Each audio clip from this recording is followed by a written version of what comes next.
eh. Sa kanila ako harap.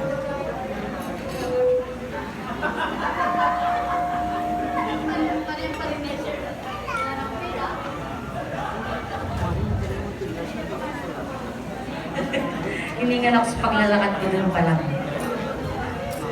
So, message ko po sa couple, una-una po, congratulations.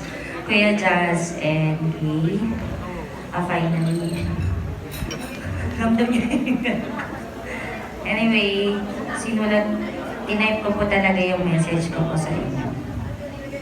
Dear Kuya and Kay, nagpapasalamat ako sa Panginoon sa buhay ninyo. Una, salamat Kay, dahil pinauna muna kami ni Pastor Pam na mag-asawa.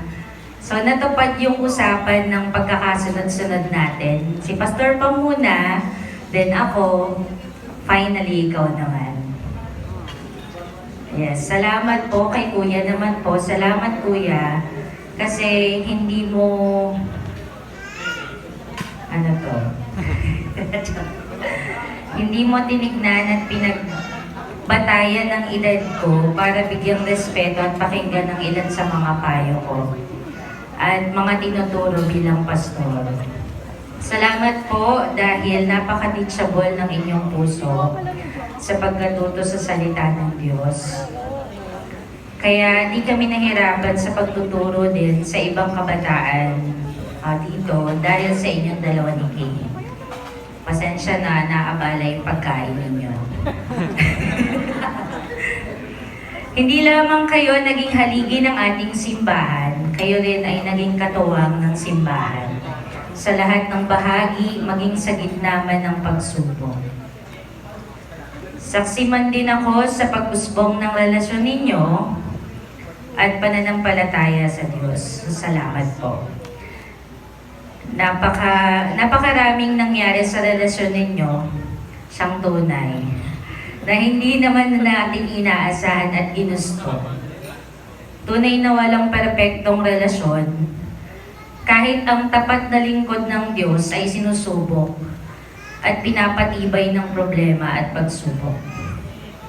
Gayunpaman, purihin ng Panginoon dahil napagtagumpayan ninyo ito, sa tulong na rin ng panalangin ninyo sa isa't isa at ng mga taong umaasang hindi kayo sumuko sa isa't isa rin. Hindi talaga naging madali ang lahat, pero sa wakas ay eto na. Eto na yun. Todo na to.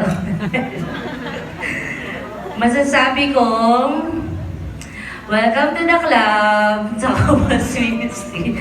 Yan, welcome to the club na talaga, Kuya. Pinatunayan ninyo sa amin na love never fails. Ito na ang simula ng panibagong yugto ng buhay niyong dalawa. At salamat dahil saksi muli kami sa pagsisimula ninyo bilang isang pamilya. Handa ka na ba?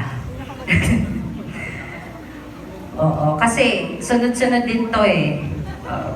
Meron na akong isa, tapos susunod ka na ba?